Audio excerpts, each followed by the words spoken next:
Hi guys, and welcome back to Reborning Amanda, and we're gonna do a grand finale today. She has been in the oven several times now at this time, and we're going to finish her up.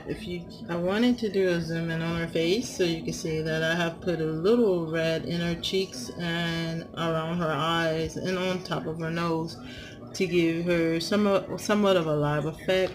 The camera is not doing it justice. Let me see if I can get her a little bit more in the light. Bring her to the camera. There, a little bit better. But if you can barely see, she have a little red around her eyes, on top of her nose, and on her cheeks. And she got her cute kissable lips. Give them a kiss. Alright, okay, I'm kind of giddy, but because I've been kind of like gung-ho on at least getting her painted today. So what we're going to do now is her final coats or coating. Like I said, I don't really want to get her overzealously dark. At the same time, I don't want her light. I want her everything to stand up. If you can see her little hands.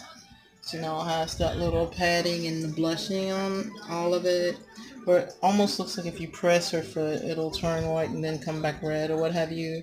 I think that's the most cool effect. Okay, so we're going to do a final coat and I'm going to quickly show you how I finish off the nails. I learned this from one of my online artist teachers, I should say. And about not making the manicured nails, making more of a realistic nail color. So I'm gonna put you down and I'm gonna start with that, and then I will paint one limb completely one time just so you can get a overview of how she's gonna turn out. And then once I finish painting this doll, I'm gonna do a probably not even a minute video to show you her final look while she's drying, and then I will let her dry overnight and heat set her sometime tomorrow after I get a chance to look her over, make sure everything's the way I want it, etc. Because like with this heat set paint, the only way for me to fix it after I heat set it is to strip her down and start again, and we don't want that. So I'm going to put you down and get started.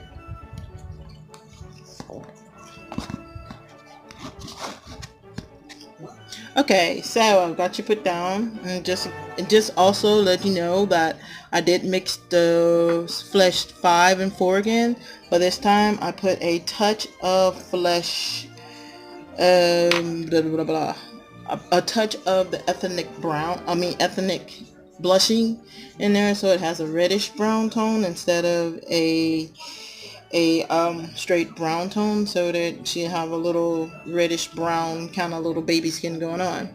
Alright, this is flesh 8. It is extremely light. It's close to nail color white as you can get without using nail color white, but it also has a pink tinge to it, which is more realistically what our nails look like instead of the straight white.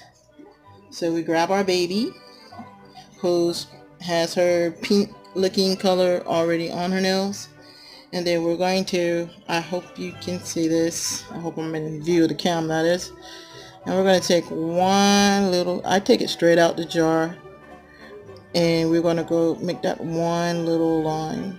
And the reason I take it straight out the jar is because one thing your nail is, and that is thick. And then you do a little dab, and you get a cute little nail.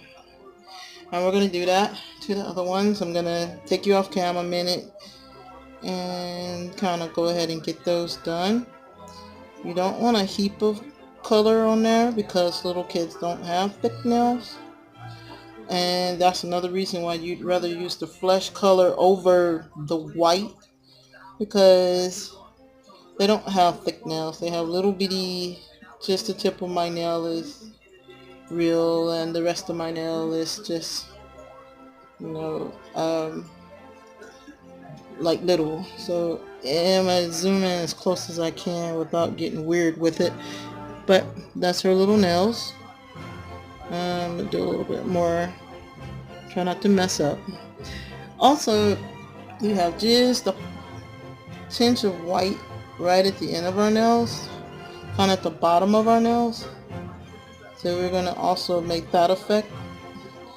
And again, we're not trying to overstate it.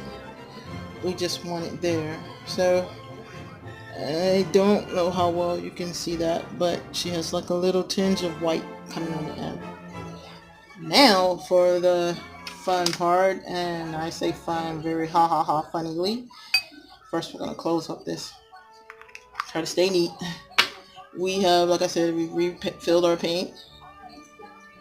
Could have turned her upside down so that if it drips, it doesn't drip on the part that we don't want brown.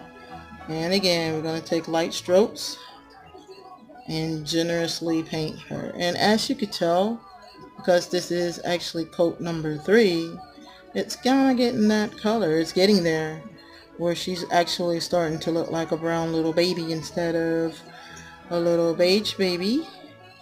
And we will take her arm all the way around with the same technique of holding it downward just in case we get a little drip.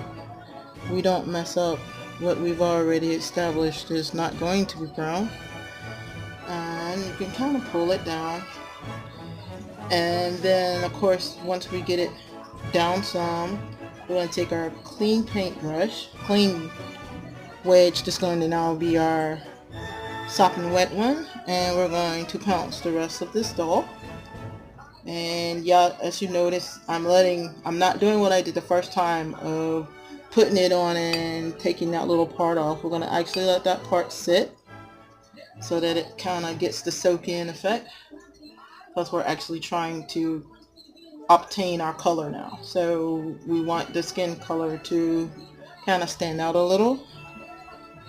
And not a lot. Just a little. Just a little. Then we take our nice dry brush, dry sponge, and we dab. And we dry the baby's arm. And make sure we don't have any blotches, anything that looks weird. We don't want it to get weird, do we? So, alright, we do that. So we get it nice and dry. And what you'll notice is her vein is still showing, so that's pretty good. So she's going to have a really nice skin tone. And she's going to be a little touch darker. We're going to give her 1 or 2 more coats. I need to make that call decision in just a little bit. I'm going to add more paint because she's at one point the wet brush was actually a dry brush and it literally didn't put any paint there. So we're going to come back with some more paint. But we are not going to stop on this limb until we get it nice and dry. And there we go. She's nice and dry. And we get to do this dun, dun, dun, dun, on all 5 limbs. And like I said, I think 1 more coat would do her. She'll be a very pretty caramelly reddish looking brown. So we're going to do that. And I'm going to time out the film. And as I said, I'll come back real quick and give you guys a quick overview of how she turned out. Alright, be blessed and thank you for viewing this film. And y'all have a great day. Don't forget to hit that like button and subscribe if you haven't. And we'll see you next time.